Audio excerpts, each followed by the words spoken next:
22대 총선에 출마하고 싶습니까? 그렇다면 당신의 이야기를 들려주십시오.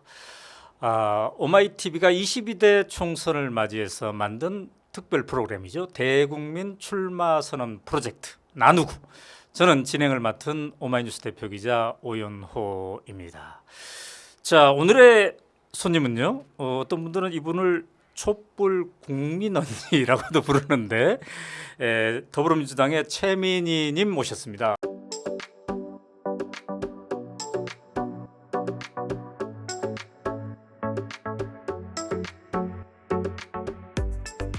안녕하세요. 네, 안녕하세요. 반갑습니다. 최민희입니다. 네, 오마이TV에는 뭐 여러 차례 나오셔가지고 네, 최민희의 최강 언니도 하셨고, 네. 네.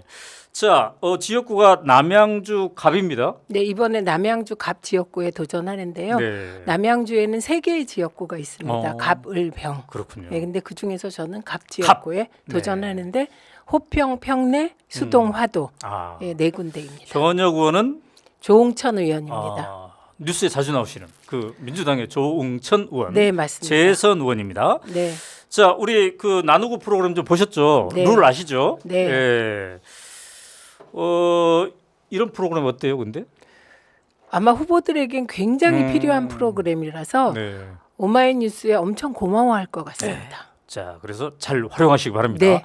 지금부터 그러면 5분간의 사전 인터뷰를 시작하도록 하겠습니다. 자, 국회의원 한번 해보셨어요, 그죠? 네. 비례대표로. 네. 19대 때인가요? 20대 19대입니다. 19대 때. 근데 국회의원 몇 번 하신 분 같아요. 다들 제가 삼선인 줄 알고 네. 그리고 제가 전철을 타면 이제 제가 지하철을 주로 타거든요. 네. 그러면 네. 왜 의원이 지하철 타냐 이러세요. 네. 그래서 저는 사실 현역이 아니고 그러면 깜짝 놀라시는 거예요. 그래서 제가 국회의원인 줄 알고 네. 뭐 그러십니다. 워낙 활동이 또 많으시니까 지금 민주당에서 맡고 있는 당직 이름은 네, 국민소통위원장입니다. 그러면 소통위원장 뭘 하는 겁니까? 네, 이게 첫째는 언론 대응합니다. 그래요. 그리고 그다음에 언론의 흐름 파악해서 당에 보고합니다. 그래서 그리고, 이제 막 언론에 많이 나오고 그러니까 네. 삼선 의원지 아세요? 네, 그리고 네. 아주 문제되는 언론은 뭐 언론중재위로 가거나 방심위로 아하. 가거나 때로는 판단해서 소송에 들어가라 이렇게 당에 건의하는 그래요. 그런 단위입니다. 네. 남양주하고는 인연이 많아요. 네. 한번 출마하셨죠? 네, 제가 2015년에 네. 남양주가 2개의 지역구에서 3개의 지역구로 분구된다고 해서 네. 그때 최재성 의원이 저를 강력하게 오라고 해서 아하. 그리고 박기춘 의원님이 거들어서 남양주 남양주 병 지역구로 이사를 갔어요. 2015년에. 네. 그러면서 뭐 오면 될 것 같이 말씀을 하시더니 가보니까 그 당시에 거기가 남양주의 대구 정도의 분위기였고요. 그랬군요. 민주당 지지율이 13%였어요. 자, 이번에 이제 남양주 갑을 선택하셨습니다. 네. 왜 이쪽을 선택하셨습니까? 솔직히 말씀드리면 제가 선택한 게 아닙니다. 네. 제가 방통위 위원으로 내정됐잖아요. 야당 그랬죠. 추천 몫에. 네. 그래서 저는 7개월 7일 동안 대통령이 임명을 안 하시는 일이 발생하리라고는 생각을 못했어요. 네. 그런데 최근에 제가 이제 갑 지역에 출마하게 돼서 인사를 드리면 네. 제 논란 반응이 몇 가지 있어요. 첫째는 음. 그 천주교 신자신데 저한테 저를 보자마자 제가 얼마나 기도를 했는데요. 그래서 저는 방통위원 임명하라고 기도했는 줄 네. 알았더니 제발 임명하지 말라고. 아. 제발 갑 지역으로 오시라고 아, 기도했다는 거고요. 그래요. 네. 그다음에 잠실 환승센터에서 제가 인사를 드려요. 네. 제가 나온다는 걸 알려야 되니까. 네. 근데 어떤 분은 아내가 저분이 방통위원 되면 절대 안 된다며 갑으로 오셨으면 좋겠다고 노래를 불렀다는 거예요. 그래요. 이런 반응들이 굉장히 네. 많으세요. 네. 그리고 SNS 상에서 뭐 메시지로 방통위원 하지 말고 네. 그 남양주 갑으로 와서 조홍천 의원과 대결해 달라. 이런 건 너무 많았죠. 네. 지지자들이 원했군요. 네, 저는 사실은 이번 출마는 네. 그 지지자들과 당원들이 저를 갑으로 불러내신 거다. 이게 정확한 표현이에요. 그래요. 자, 이제 시사평론도 많이 하시고 네. 그랬으니까 이번 22대 총선 어떤 의미가 있는 총선입니까? 저는 윤석열 정권 심판의 분노 투표가 기본이다. 그리고 거기에 민생 파탄 심판 그게 핵심일 것이다 이렇게 네. 봅니다. 자, 300명의 국회의원이 이제 새로 뽑힙니다. 네. 최민희 같은 사람 꼭 필요하다. 왜냐하면 윤석열 정권 심판 선거이기 때문에 네. 민주당은 윤석열 정권을 심판하고 특히 민생 파탄을 집중적으로 네. 공격하게 되고요. 그리고 결국은 네. 민주당이 야당으로서 윤석열 정권이 잘못한 부분을 개혁해야 되잖아요. 네. 그래서 핵심이 언론개혁, 정치개혁, 검찰개혁. 그리고 이것이 다 민생과 연결된다. 네. 저는 이렇게 꾸준히 주장하고 있습니다. 그래서 그래요. 그런 그 선명한 야당 국회의원으로 윤석열 정권의 실정에 맞서서 네. 언론개혁, 정치개혁, 검찰개혁을 망설임 없이 네. 두려움 없이 추진할 수 있는 제가 그런 준비는 충분히 된 것 같습니다. 충분히 됐다. 그럼 상임위는 어디로 가고 싶어요? 일단 저는 과방위 간사하고 싶습니다. 이번에 방통위원회 제가 내정되고 네. 임명하지 않는 대통령이 이 과정에서 네. 사실 민주당 쪽의 대응 초기에 네. 조금 답답한 면도 있었고 아하. 방송 장악에 대해서 좀 더 확실하게 대응했으면 좋겠다 이런 생각도 했습니다. 자, 만들고 싶은 법안 1호 법안이 있다면 어떤 걸까요? 저는 네. 방송 장악 금지 법안, 네. 이번에 거부권 행사한 법안 다시 추진하겠습니다. 네. 현장에서 이제 운동하고 있을 텐데 슬로건 만들었어요 혹시? 아직 모색 네, 중입니다. 만들었습니다. 뭡니까? 정권 심판. 이게 굉장히... 첫 번째입니다. 네네. 이재명과 더불어 정권 심판. 아. 이게 메인 슬로건이고요. 네. 그다음에 두 번째가 따뜻한 민생 개혁, 확실한 개혁 아하. 이겁니다. 네. 반응은 어때요? 일단 안 걸어 지금 못 걸어요. 이게 이제 SNS 상에선 얘기할 수 그렇군요. 있는데. 네. 자, 이렇게 사전 5분 인터뷰 해봤습니다. 네. 5분이 후딱 가죠. 네, 금방 있네요. 자, 지금부터는 이제 나는 누구인가에 대해서 네. 10분 동안 혼자서 하시겠습니다. 네. 뭐 늘 해보셨으니까 다른 분보다 덜 긴장하시죠? 더 긴장되죠. 그래요? 아자. 네.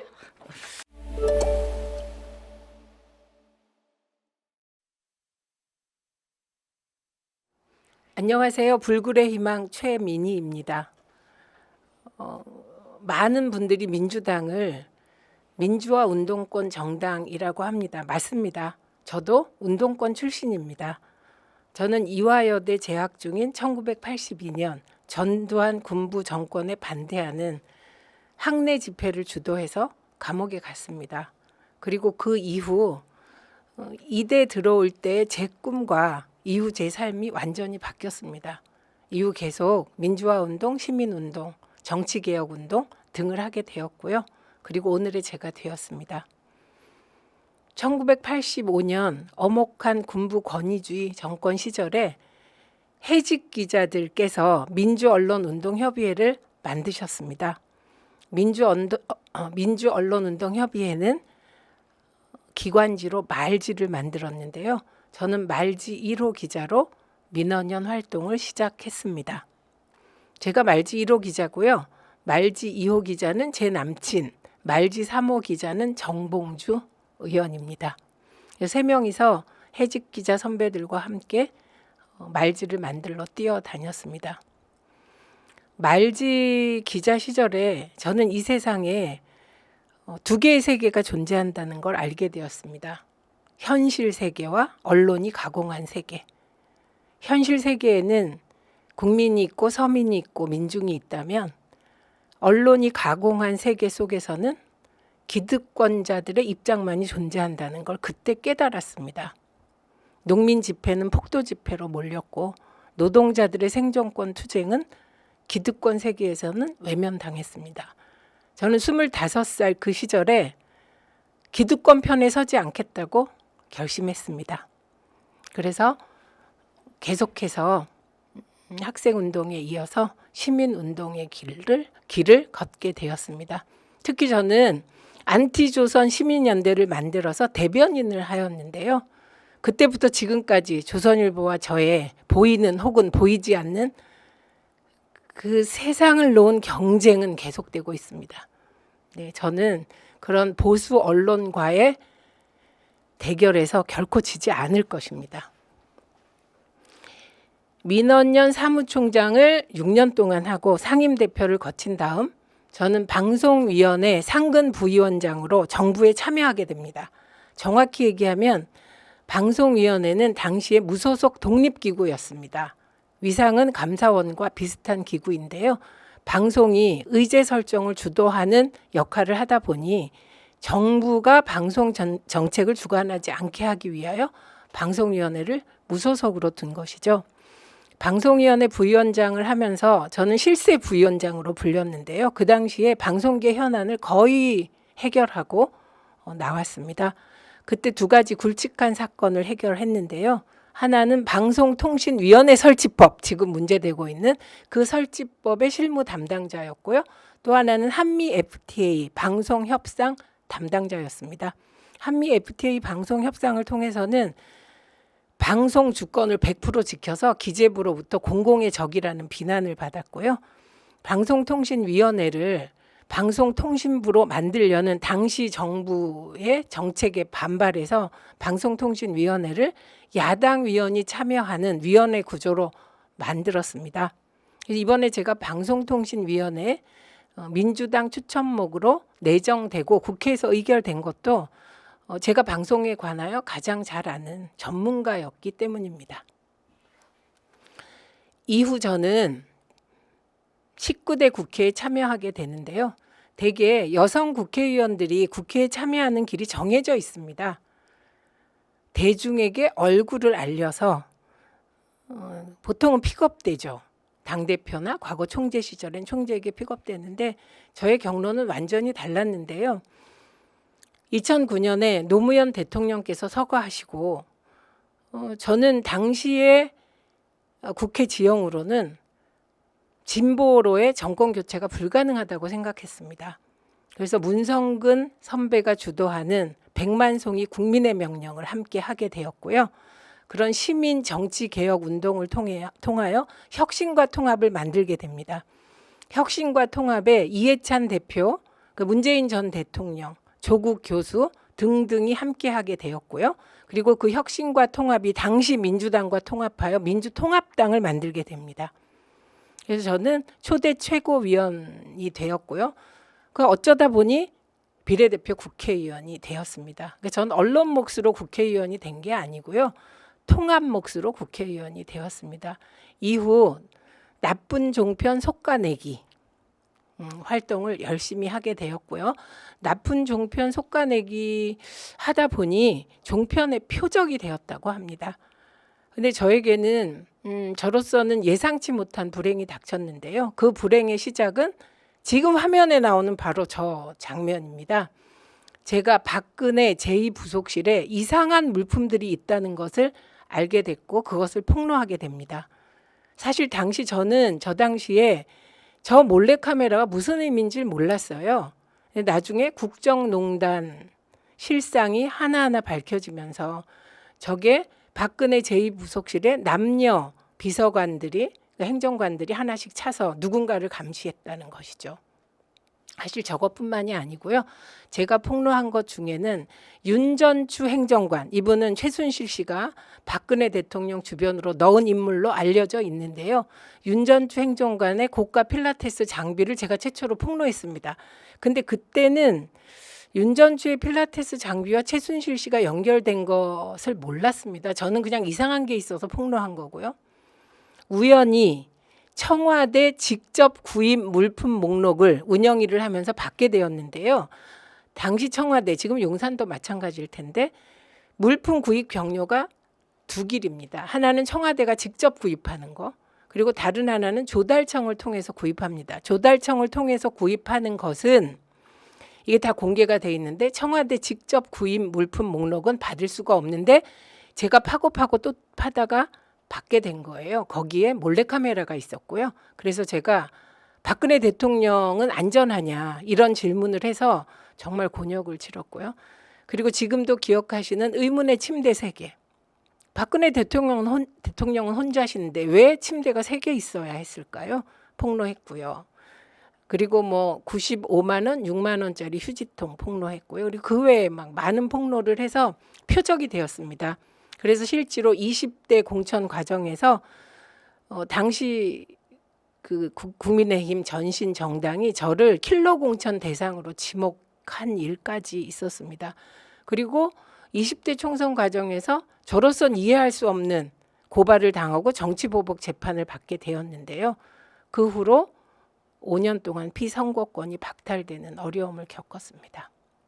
그럼에도 불구하고 저는 피선거권이 박탈된 상태에서 방송 패널로 꾸준히 활동하였고요. 방송 패널 활동뿐만 아니라 검찰 개혁에 앞장서게 됩니다. 그래서 저는 촛불 국민 언니라는 명칭을 얻게 되었는데요. 시민과 함께 촛불의 힘으로 민주당의 검찰 개혁에 힘을 실어 주겠다. 그리고 시민과 함께 그리고 민주당과 함께 일단 공수처 설치와 검경 수사권 조정을 함께 이뤄내게 됩니다. 그런데 많은 분들이 저때 제가 피선거권이 박탈되어 있었으니까 이렇게 앞장서면 사면을 못 받는다고 하지 말라고 해서 잠깐 고민했습니다. 근데 시민과 함께 할 수밖에 없었고요. 그리고 피선거권이 박탈된 상태가 지속되었죠. 그리고 2021년 12월에 결국 사면되었고요. 그리고 사면된 이후 남양주 시장에 출마하게 됩니다. 그리고 2023년 3월 30일 민주당 추천 방통위원으로 국회 본회의에서 의결됩니다. 그런데 7개월 7일 동안 윤석열 대통령이 저를 임명하지 않았죠. 저는 이거야말로 나중에 탄핵 사유로 거론될 거라고 생각합니다. 법을 어긴 거잖아요. 네. 그리고 제가 방통위원 내정자 신분으로 있는 동안 민주당의 복잡한 일들이 벌어집니다. 결정적으로 민주당 의원 40여 명 정도가 이재명 대표 구속영장 체포동의안과 관련하여 찬성표를 던지고 체포동의안이 가결됩니다. 이후 구속영장이 기각되면서 그 40명 중에 대표주자 4분에 대한 당원과 지지자의 응징의 소리가 높았고 윤석열 대통령이 저를 계속 임명하지 않았기 때문에 저는 내정자 신분을 벗고 남양주 갑 지역 조응천 의원 지역구에 도전하기에 이르렀습니다.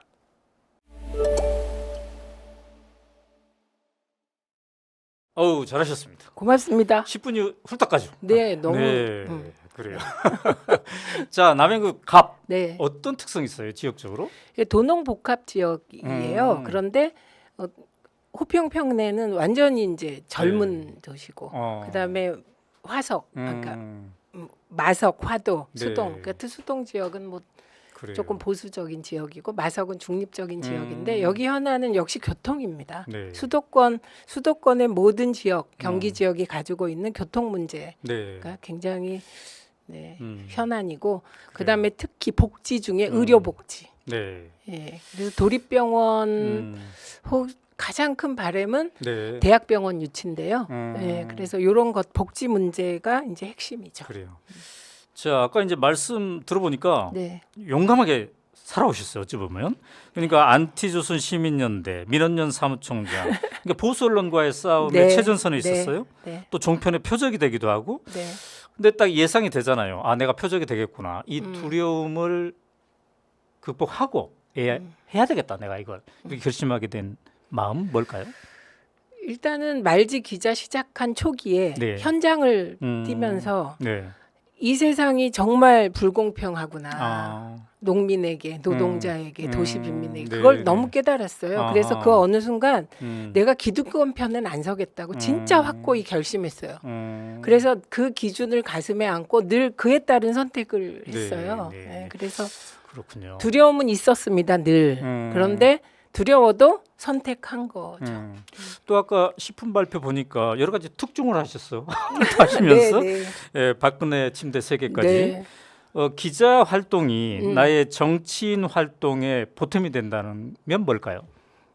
그 기자의 첫 번째 해야 할 일이 팩트 체크잖아요. 네, 취재해서 팩트 네. 체크. 네. 그리고 특히 해직 언론인 선배들이 저한테 네. 처음에 송건호, 박우정 뭐 전부 아하. 그 선배들이 강조한 게 네. 취재를 철저히 하고 팩트부터 찾아라였어요. 네. 제 국회 들어가서도 똑같이 했죠. 그러니까 제가 무슨 뭐 다른 정치적인 수사 주장한 게 없어요. 네. 다 어떻게든 자료 받아내서 자료를 가지고 했고 저 경우도 제가 운영위에 있었기 때문에 저 네. 자료를 정말 파고 파서 받았는데 김기춘 비서실장이 네. 그 정무수석을 보냈어요. 그 정무수석을 보내서 조윤선 보내서 최민희 의원은 그냥 말하는 게 아니라 자료를 들이대니까 우리가 어쩔 수 없다. 제2부속실을 폐지하겠다. 아하. 그래서 폐지했어요. 그래요. 자, 이번 총선에서 민주당 승리하기 위해서는 지도부가 잘 네. 정비가 돼야 될 텐데 일부 의원들은 통합 지도부, 네. 이재명 사퇴 이렇게까지 얘기하는 일부 의원이 있어요? 저는 통합 비대위를 한마디 얘기하면 네. 나눠 먹기 공천하는 비대위라고 생각합니다. 네. 그거는 민주당이 이 선거 시기만 되면 대표를 흔들어요. 네. 네, 그래서 각 개파가 한 명씩 내서 공천을 좌지우지해서 결국은 네. 개혁 공천을 못하게 하는 음. 안 좋은 습관이 반복되는 거다 이렇게 봅니다. 그래서 지금 네. 할 일은 네.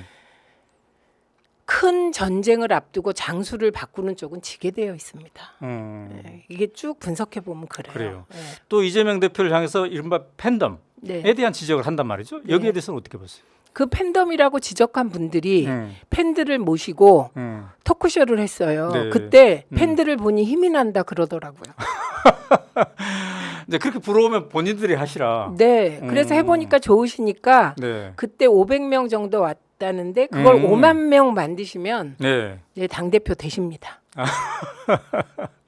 자, 방통위원 했는데 지금 방통위원장으로 김홍일 검사가 거론되고 있어요? 어떻게 보세요? 곳곳에 검사 호위무사들을 내려보내는 거라고 생각합니다. 그러니까 이거는 네. 윤석열 대통령과 용산이 불안해하고 있다. 자, 국힘이 비대위원장으로 한동훈 선택했는데 어떻게 보세요? 오늘로 국힘은 검경 합수부가 된 것 같아요. 네. 이게 오마이뉴스 기사 제목이에요. 네, 네, 네. 이충재 인사이트 기사 제목인데요. 네. 보세요. 비대위원장은 검사 출신, 네. 원내대표는 경찰 출신, 네. 지도부가 검경 합수부 맞지 않습니까? 그 자체가 무섭고 공포스러운 정당이 되었고요. 네. 그리고 저는 이 과정에서 느낀 게 두 가지, 세 가지 있는데 첫째는 야 진짜 법무부 장관이 깃털처럼 가벼운 자리구나. 정말 법무부 장관 없어도 되는 거구나. 네, 네, 네. 이런 생각하게 네. 됐고요. 그리고 또 하나는 윤석열 대통령 진짜 공포스러우신가 보다. 국힘을 직접 장악해야 내 사람으로. 그렇군요. 나의 아바타로. 네. 그러지 않으면 안 될 만큼 네. 지금 절박한가 보다. 네. 이렇게 생각했습니다. 자, 이렇게 4후 5분 인터뷰까지 마치셨습니다. 이렇게 짧아요? 근데 이제 또 정치 평론가이시기도 하니까 네. 보너스 질문 하나. 네. 할게요. 그래서 총선은 어떻게 됩니까? 저는 민주당이 과반에서 플러스 한 석만 하면 성공이라고 생각합니다. 왜 그렇게 생각하십니까? 그리고 그렇게 해야 합니다. 왜 그렇게 생각하십니까? 그러니까 우선 해야 한다 부분은 이 윤석열 정권은 정말 박정희 플러스 전두환 플러스 네. 이명박 정권을 합친 것. 네. 네, 그래서 나쁜 쪽으로 시너지가 뭐 300% 되는 그런 정권 같고요. 네. 제일 고통받는 게 지금 서민들입니다. 자영업자들의 어려움이 말도 못해요. 네. 그래서 이 정권을 심판해야 되고 이 정권의 부자 감세 등을 네. 못하도록 해야 되는데 그러려면 민주당이 이겨야 한다. 근데 저쪽에 이제 이른바 물론 급하다 보니까 어쨌든 한동훈 내세웠어요. 그 효과는 어떨까요? 두 가지일 것 같아요. 법무부 장관 하면서 직접 정치 검찰을 지휘할 때보다 네. 제가 보기에는 직접적인 검찰 장악은 약해지지 않을까 싶습니다. 네, 그래요. 본래 틀어질 때 힘 있는 거잖아요. 네. 그러나 민주당에 대한 정치 보복적 수사는 계속될 것 같고요. 음, 그러나 그것이 너무 오래 계속돼서 네. 초기에 비해서는 국민들의 인식이 아 저거 정치 보복 같아. 음, 왜 민주당만 하지? 네. 이런 인식 쪽으로 가고 있다고 생각하고요. 그리고 과반 플러스 한 석을 할 수 있을 것도 같다. 네. 그렇게 하는 이유는 제가 윤석열 대통령 취임하고 10월, 작년 10월 그때부터 쭉 여론조사 지표를 봤을 때 중도가 완전히 이반되어 있다. 그래요. 자, 민주당에서는 이제 그러면 이재명 지도 체제로 끝까지 총선까지 네. 갈 수밖에 없다. 네. 가야 한다. 네. 이런 건가요? 네, 그렇습니다. 이재명 대표 중심으로 중간에 변수는 없을 거다. 있어서는 안 된다. 있으면 진다 이렇게 아, 생각합니다. 그래요? 그래서 이재명 대표 중심으로 보완할 것을 보완하고 가는 것이 정답이다. 이렇게 생각합니다. 네, 여기까지 보너스 살짝 드렸습니다. 네. 네, 정치평론가시니까. 네. 자, 지금까지 남양주 갑에서 출마를 준비 중인 최민희 님과 이야기를 나눠봤습니다. 오늘 나와주셔서 감사합니다. 고맙습니다. 감사합니다. 네, 오마이TV가 22대 총선을 맞이해서 만든 대국민 출마 선언 프로젝트 나누구, 이 프로그램에 출마를 원하신다면 오마이 나누구 @ 네이버닷컴으로 신청해 주시면 되겠습니다. 오늘 여기서 마치도록 하겠습니다. 감사합니다.